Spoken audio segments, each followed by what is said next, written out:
Alhamdulillah. Alhamdulillah summa alhamdulillah. Alhamdulillahi rabbil alamin. Wal 'aqibatu lil muttaqin. Wa la 'udwana illa 'alal zalimin. Asyhadu an la ilaha illallah wahdahu la syarika lah. Wa asyhadu anna Muhammadan 'abduhu wa rasuluh. Allahumma salli ala Sayyidina Muhammad wa ala alihi wa sahbihi wattabi'ina lahum bi ihsanin ila yaumiddin. Amma ba'du. Fa ya ibadallah, usikum wa iyaya bitaqwallahi wa ta'atih. Faqad fazal muttaqun. Yang dimuliakan Al-Fadhil Tuan Imam, para asatizah, tuan-tuan guru, seluruh sidang jemaah muslimin muslimat yang dirahmati Allah Subhanahu wa taala. Terlebih dahulu, alhamdulillah, pertamanya kita manjatkan setinggi-tinggi kesyukuran kita kepada Allah Subhanahu wa taala dengan izin limpah rahmat kita diberikan kekuatan pilih oleh Allah Subhanahu wa taala untuk sama-sama kita berada dalam majlis ilmu Allah Subhanahu wa taala pada pagi ini. InsyaAllah pada pagi ini kita akan menyambung kepada kitab Al-Iman Biyaumil Akhirati, beriman kepada hari akhirat, yang mana kita berada pada alamat-alamat kecil berkaitan dengan hari kiamat, di mana dalam alamat yang ke-8, tanda-tanda kiamat yang kecil, di mana musannif pengarah kitab menyebut diserahkan urusan kepimpinan kepada orang yang bukan ahlinya, seperti mewakilkan urusan umat kepada orang yang bukan ahlinya menurut hukum Islam, menyerahkan urusan mendidik dan mengajar kepada orang yang bukan ahlinya, yakni kepada orang-orang yang jahil, orang-orang yang khianat, dilantik menjadi pemimpin. Urusan orang diberi kepada yang tidak tahu mentadbir dengan pentadbiran yang betul. Urusan wilayah ammah, kepimpinan negara, kehakiman diberikan kepada golongan orang-orang perempuan. Ini di antara tanda-tanda kecil kiamat. Sehubungan dengan itu, Nabi sallallahu alaihi wasallam menyatakan dalam satu sabda Nabi, dalam satu hadis yang diriwayatkan oleh Abu Hurairah radhiyallahu anhu, telah memberitahu kepada kita bagaimana keadaan ini berlaku pada penghujung dunia, ketika mana dunia sudah hampir kepada hari kiamat. Bainama Nabi sallallahu alaihi wasallam yuhadditsul qauma ja'aha a'rabiyyu faqala mata as-sa'ah famudiya Rasulullah sallallahu alaihi wasallam yuhaddisu faqala ba'dul qaumi sama'a ma qala fakariha ma qala wa qala ba'duhum bal lam yasma' hatta idza qada hadithahu qala aina arahu as-sa'ilu 'anis sa'ati qala ha ana ya Rasulullah qala sallallahu alaihi wasallam idza duyya'atil amanatu fantaziru as-sa'ata qala wa kaifa idha'atuha qala sallallahu alaihi wasallam idza wuthida al-amr ila ghairi ahlihi fantazir as-sa'ata rawahu al-Bukhari. Abu Hurairah menceritakan bagaimana sedang Rasulullah sallallahu alaihi wasallam baginda berucap kepada para sahabat. Tiba-tiba datang seorang Arab Badui, Arab kampung datang. Lalu ia bertanya kepada Rasulullah sallallahu alaihi wasallam, bilakah berlakunya kiamat? Mata sa'ah, dia tanya, bila berlaku kiamat? Rasulullah sallallahu alaihi wasallam meneruskan ucapan, tidak mengendahkan pertanyaan Arab Badui. Arab Badui dia tanya gitu je. Sedangkan nak tanya ni kena ada adab dia, kena minta izin dan sebagainya. Tapi bila Arab Badui ni dia pakai redah je. Dia tak kira siapa Nabi ke siapa, dia tak kira. Dalam keadaan Nabi duk berucap, dia terus tanya, bilakah berlaku kiamat? Nabi meneruskan ucapan baginda sallallahu alaihi wasallam, tidak menghiraukan pertanyaan Arab Badui tersebut. Lalu setengah orang berkata, Nabi sallallahu alaihi wasallam tidak menghiraukan soalan tersebut disebabkan Nabi tidak bersetuju dengannya. Nabi tak setuju, dia tanya cara macam. Ada sahabat yang menyatakan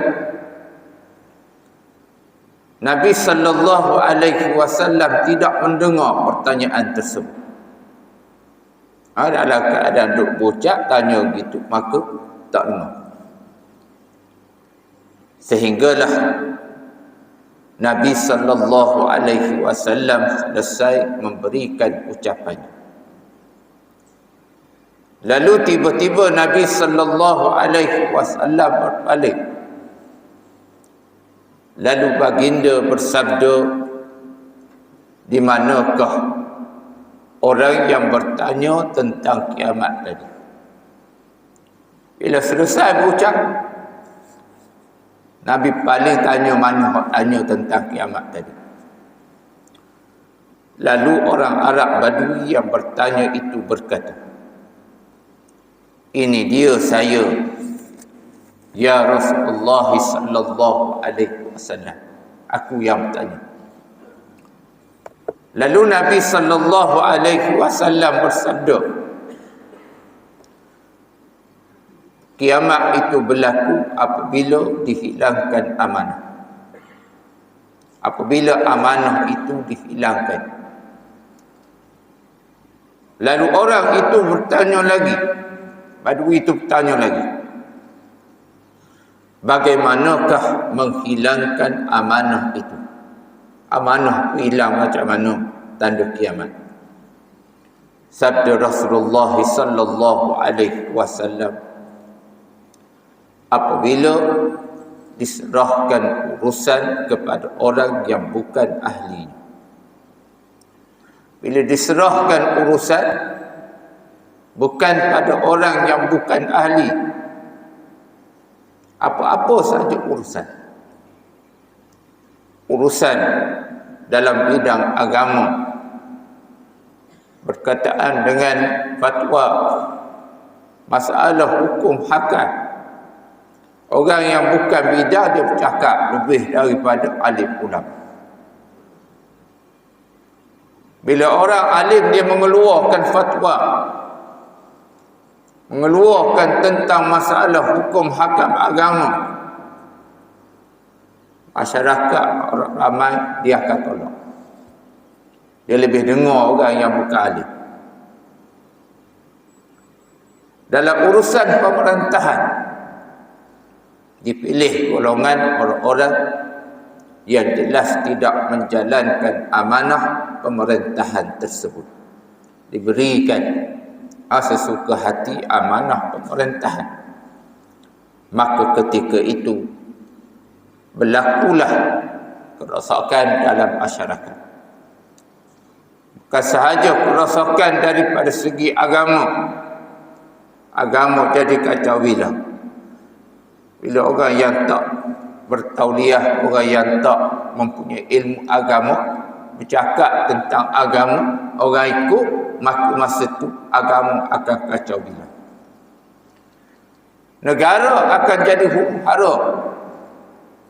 Rakyat akan jadi susah. Bila kekayaan negara berlego di kalangan pemimpin-pemimpin yang tidak mempunyai amanah. Pada waktu tersebut Nabi sallallahu alaihi wasallam menyebut fantaziris sa'ah, maka tunggulah kedatangan hari kiamat. Rasulullah sallallahu alaihi wasallam bersabda lagi, di antara tanda-tanda hari kiamat, apabila kepimpinan tidak diberikan kepada ahli. Sampai begitu kepada Rasulullah sallallahu alaihi wasallam tentang orang-orang Parsi telah melantik pemimpin di kalangan mereka daripada kalangan wanita. Lalu Nabi sallallahu alaihi wasallam bersabda, la yaflaha qaumun walau amaruhum imra'atun, rawahul Bukhari. Tidak mencapai kemenangan kaum yang melantik pemimpin yang menjaga urusan mereka daripada kalangan wanita. Nabi bersabda lagi, idza kanat umurakum ila nisaikum fa batnul ardi khairul lakum min dhahriha. Hadis riwayat At-Tabrani menyebut, apabila berlaku urusan-urusan kamu, diserahkan kepimpinannya kepada perempuan di kalangan kamu, maka perut bumi menjadi lebih baik daripada belakang. Para ulama hadis dia mensyarahkan dua hadis ini berkaitan dengan larangan daripada Rasulullah sallallahu alaihi wasallam berkaitan dengan pelantikan perempuan sebagai ketua. Zahir kedua hadis ini menunjukkan bagaimana Nabi melarang keras. dilantik perempuan mengetuai urusan kepimpinan. Tetapi jumhur al-ulama menyebut berkenaan dengan kaedah pelantikan kepimpinan daripada kalangan perempuan. Di dalam urusan kepimpinan dia ada dua. Yang pertama yang dikenali sebagai wilayatul ammah. Ada dua pembahagian kepimpinan. Bahagian yang pertama disebut wilayatul ammah. Yang kedua wilayatul khassah. Yang dimaksudkan dengan wilayatul ammah ialah kepimpinan yang melibatkan secara umum, yang melibatkan kepimpinan tertinggi. Contohnya ialah ketua negara ataupun disebut sebagai khalifah. Ini di antara yang termasuk dalam wilayatul ammah. Apabila berkaitan dengan wilayatul ammah, jumhur ulama menyebut hadis ini adalah berkaitan dengan wilayatul ammah. Yang dimaksudkan tidak dibenarkan perempuan sebagai pemimpin ialah dalam kaedah kategori wilayatul ammah. Apabila perempuan ni dilantik menjadi ketua negara, ini maksud Nabi, ataupun jawatan penting yang besar, ketua tentera wanita, menteri kewangan wanita, ini termasuk dalam wilayatul ammah. Maka Nabi sallallahu alaihi wasallam menyebut maka akan rosak negara tersebut. Adapun dalam kepimpinan yang melibatkan wilayatul khassah, iaitu yang khusus, jawatan-jawatan yang kecil. Contoh menteri wanita yang jaga hal ehwal wanita, dilantik wanita menjadi ketua, maka itu dibenarkan di dalam Islam. Ataupun jawatan-jawatan kecil yang melibatkan kepimpinan dalam peringkat kecil, dibenarkan, diharuskan dilantik daripada kalangan wanita, kalangan perempuan. Ini disebut dibahaskan oleh para alim ulama. Perlu difahami bahawa Islam telah menetapkan syarat-syarat yang banyak kepada mereka yang dilantik menjadi pemimpin untuk menjamin pelaksanaan hukum Allah dengan penuh amanah dan bertanggungjawab. Kita akan lihat dalam bab yang akan datang berkenaan dengan syarat-syarat untuk dilantik menjadi sebagai seorang pemimpin. Tetapi apabila manusia dipengaruhi di akhir zaman dengan harta benda, kepentingan dunia semata-mata, maka kebanyakan manusia tidak lagi mengendahkan urusan agama dalam mentadbir, dalam memerintah, sedangkan pentadbiran pemerintahan adalah amanah. Ia merupakan jambatan amalan manusia di dunia untuk menjadi jambatan penghubung kepada kebahagiaan di negeri akhirat. Perkara kepimpinan negara ataupun politik dalam Islam. Dalam Islam disebut bab siasah. Dalam bahasa Arab dikenali siasah, dikenali sebagai politik Islam. Ia merupakan urusan yang penting. Ia adalah urusan kemuncak, urusan yang besar. Kita boleh melihat bagaimana kepentingan siasat, politik, pemerintahan, pentadbiran di dalam sesebuah negara. Apabila kita merujuk kepada peristiwa bagaimana kewafatan baginda sallallahu alaihi wasallam, kita boleh lihat rujuk dalam sirah Nabi. Ketika mana Nabi sallallahu alaihi wasallam diwafatkan oleh Allah Subhanahu wa taala, kita melihat bagaimana para sahabat, min kibar sahabat, daripada sahabat-sahabat yang besar, apabila tiba waktu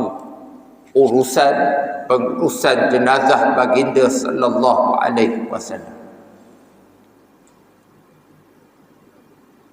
semua kibar sahabat, daripada sahabat-sahabat yang besar umur, Sayyidina Abu Bakar, semuanya berhimpun, bermusyawarah, meninggalkan pengurusan jenazah baginda sallallahu alaihi wasallam.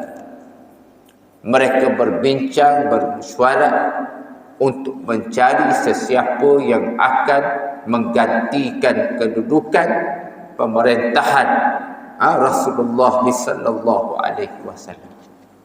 Itu nak menunjukkan pentingnya politik di dalam Islam. Dan ia menjadi perkara utama dalam Islam. Jadi kita kena faham, tuan-tuan, dalam bab siasah, bab politik Islam. Kerana apabila pentadbiran itu dipegang oleh orang Islam, oleh mereka yang alim, yang faham tentang hukum Allah Ta'ala, tentang perintah Allah, tentang larangan Allah Subhanahu wa Ta'ala, maka nescaya pemerintahan sesebuah negara itu akan menjadi pemerintahan yang adil, pemerintahan yang diberkati oleh Allah Subhanahu wa Ta'ala. Sejarah Islam membuktikan bagaimana apabila Islam memerintah, apabila Al-Quran diguna pakai, hukum Allah diguna pakai, kita boleh melihat sejarah Islam yang tidak boleh menipu. Sejarah ni tidak boleh tipu. Bagaimana dalam kisah zaman Sayyidina Umar, kita lihat keadilan Islam di zaman kegemilangan Islam dalam Khalifah Uthmaniyah dan sebagainya. Kita melihat bagaimana apabila pemerintahan ini adil, kekayaan di dalam sesebuah negara berlega di kalangan rakyat, bukan di kalangan pemimpin atasan. Berbeza apabila hak duduk atas tu tak reti agama, akan berlaku masalah rasuah, akan berlaku masalah kekayaan itu akan berlega di kalangan kepimpinan sahaja. Hak duduk atas je dia akan faham kekayaan negara. Rakyat yang di bawah akan terhimpit, terasa dengan kesempitan ekonomi dan sebagainya. Orang atas dia boleh buat ikut dam dia. Kiri kanan belakang depan masuk. Allowance 20,000, gaji dah 100,000, bahan pula allowance. Macam-macam keistimewaan. Sedangkan rakyat kita hak pilih mereka duduk atas, suruh jaga kita hak kena jaga dia. Ini tak betul dalam kaedah Islam. Zaman Umar bin Abdul Aziz, kita boleh melihat Bagaimana sehingga zaman kegemilangan Islam ini, walaupun pemerintahan Umar bin Abdul Aziz ini tidak lama, tetapi kita boleh melihat sehingga sampai pada satu tahap umat Islam apabila ditawarkan Baitul Mal pada masa itu.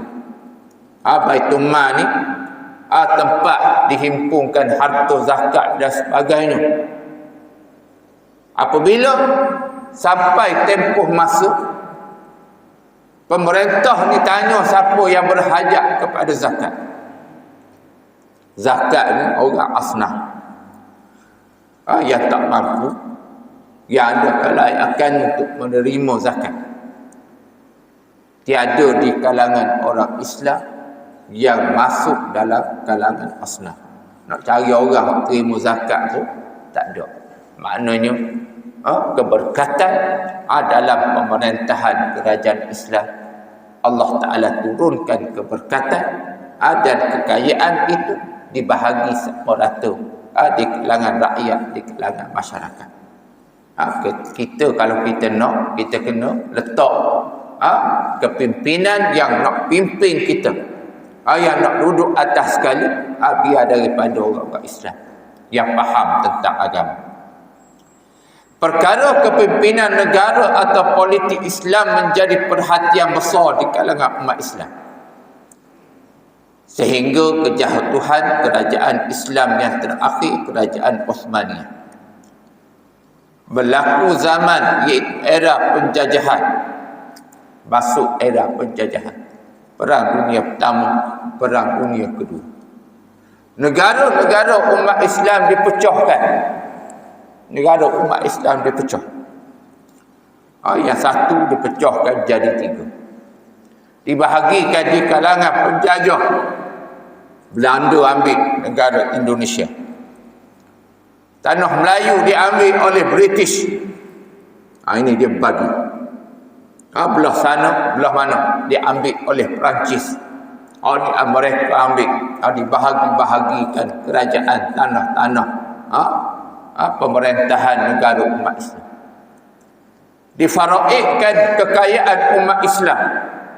Difaraidkan kekayaan negara umat Islam. Tanah Melayu kaya dengan apa? Masa itu dengan biji. Diambil biji, dihantar ke negara mereka. Difaraidkan. Sehingga akhirnya penjajah menanamkan di dalam minda umat Islam bagaimana urusan politik, urusan kepimpinan, urusan siasah ini dibezakan di antara dunia. Bahagian politik ni urusan dunia, penjajah letak dalam minda kita. Bahagian dunia ni orang agama jangan cari. Orang-orang agama yang faham agama, dia duduk masjid je. Dia hanya sekadar duduk masjid, duduk mengajar, buka kitab. Jadi itu imam, baca tahlil. Sembahyang-mayang, yang tu urusan orang agama. Bahagian politik, orang agama jangan cakap. Dalam masjid jangan cakap bab politik. Ini tak betul. Nak cakap dalam masjid tak boleh bab politik. Dalam Al-Quran ada berapa ratus ayat yang berkaitan dengan politik. Tok Imam jadi tak boleh nak baca Quran sebab dalam masjid tak boleh baca bab politik. Ini tak betul. Ditanamkan oleh penjajah di dalam minda masyarakat umat Islam bahawa politik tidak boleh disama sekalikan dengan pemerintahan, dengan urusan dunia. Menyebabkan berlaku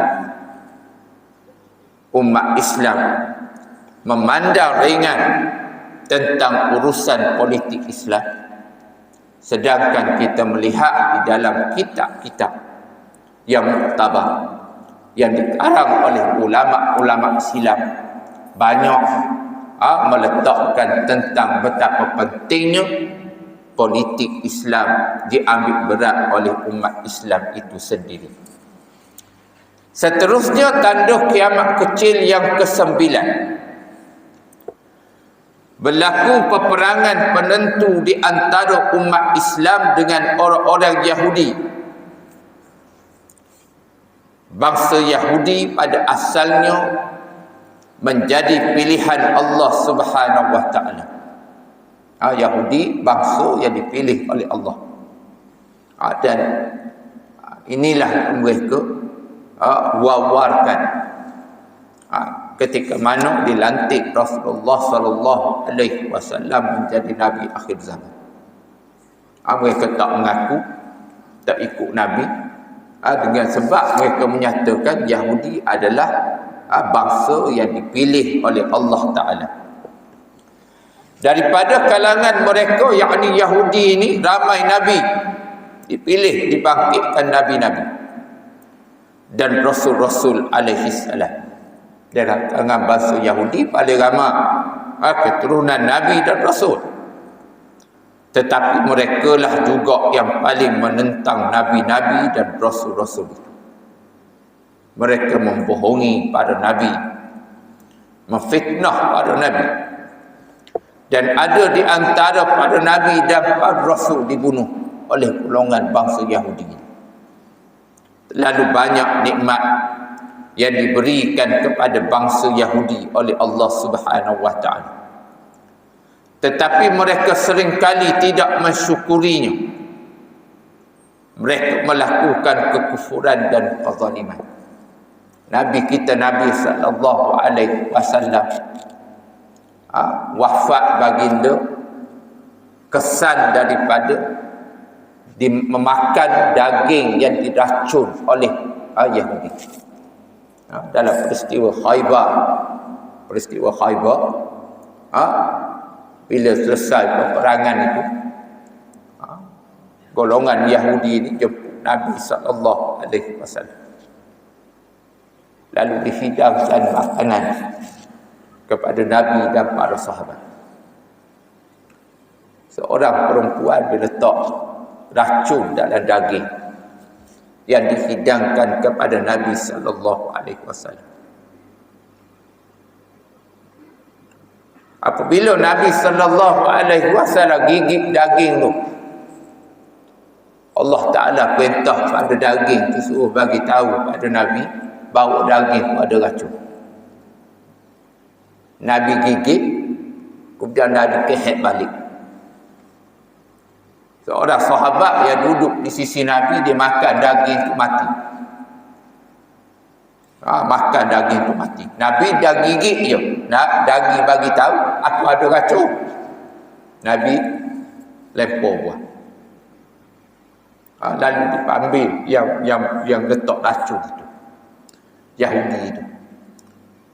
Lalu Yahudi itu menyatakan kepada Rasulullah sallallahu alaihi wasallam, dia mengaku, betul wahai Rasulullah, aku letak daging tu, letak racun. Tetapi sekiranya engkau adalah Rasul, engkau adalah Nabi, maka nescaya Allah Ta'ala akan memberitahu kepada kamu dalam daging tu ada racun. Kamu tak akan makan.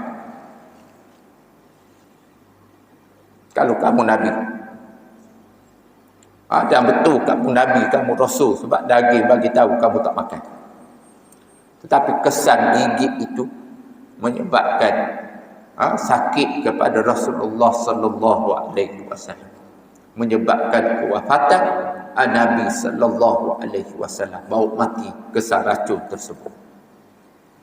Ini yang berlaku, ini Yahudi di zaman Nabi sallallahu alaihi wasallam. Sepatutnya Yahudi menjadi orang-orang yang pertama beriman.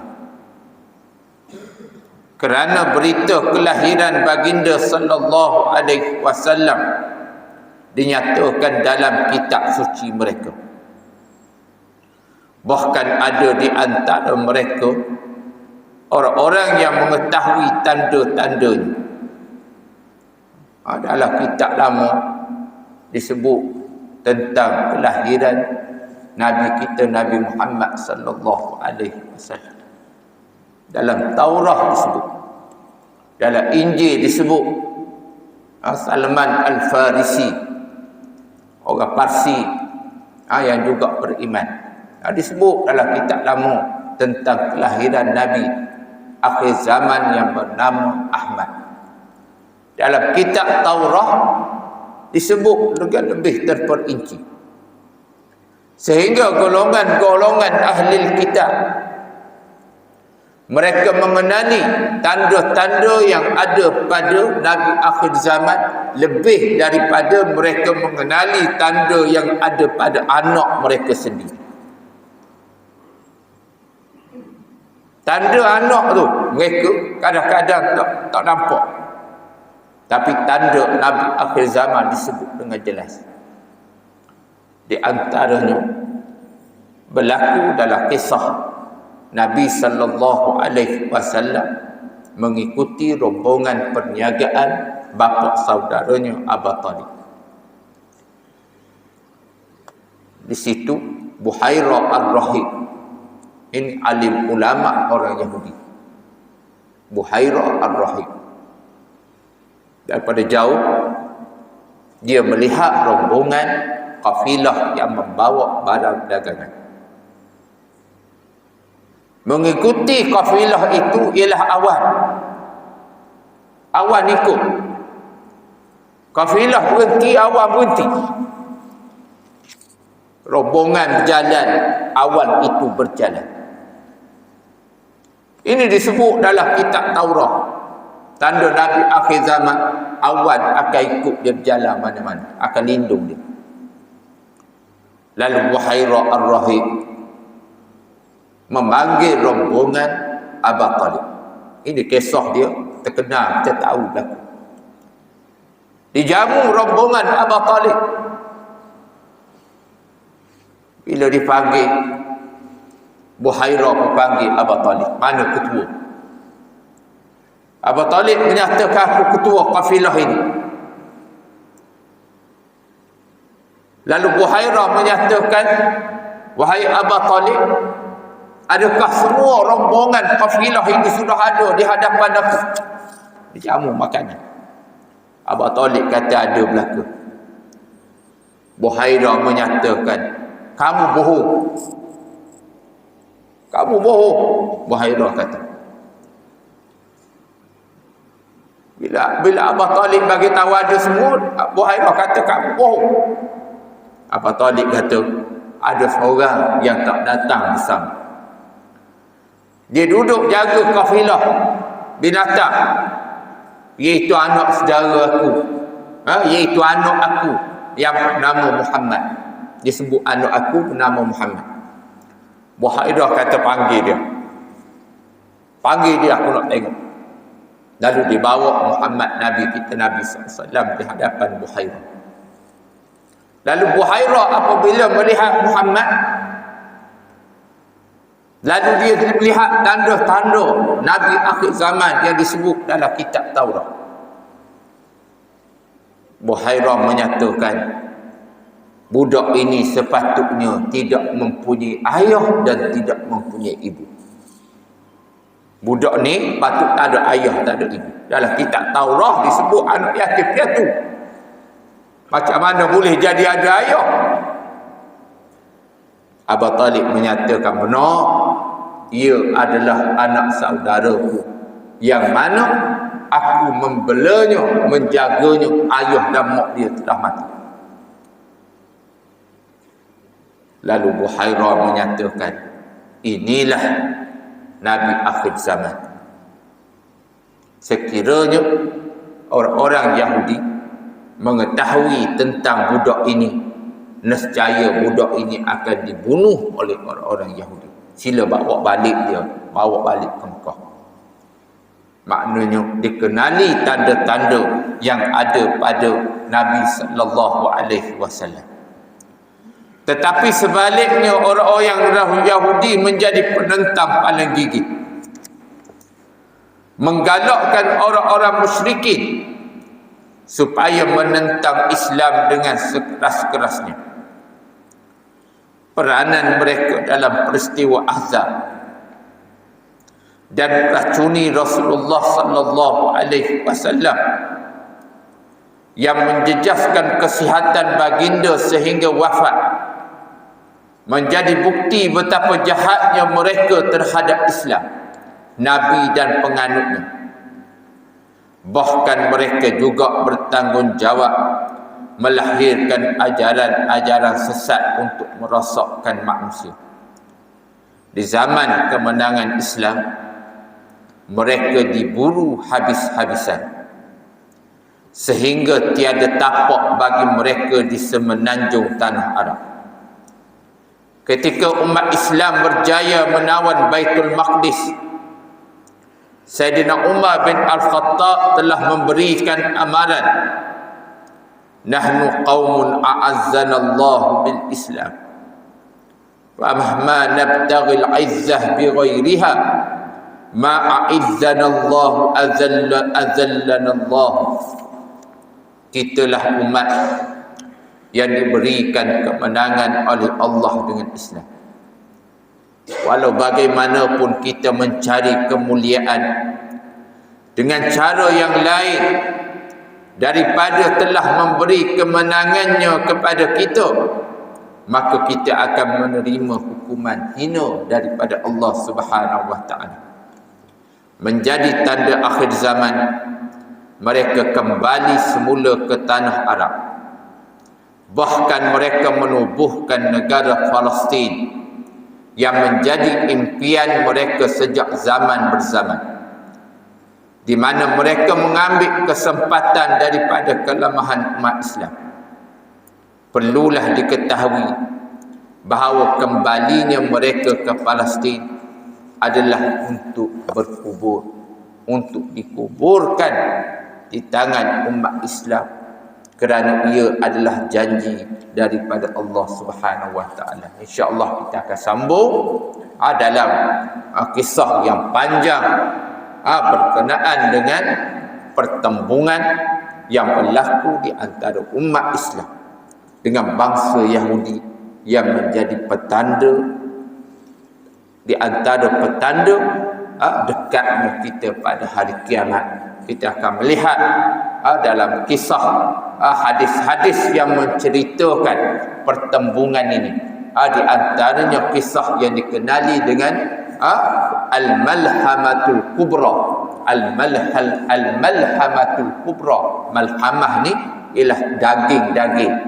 Daging-daging yang besar. Iaitu kisah peperangan Al-Malhamatul Kubra di antara umat Islam, di antara orang-orang Kristian. Maksud malhamah ini, daging ni, maknanya berlaku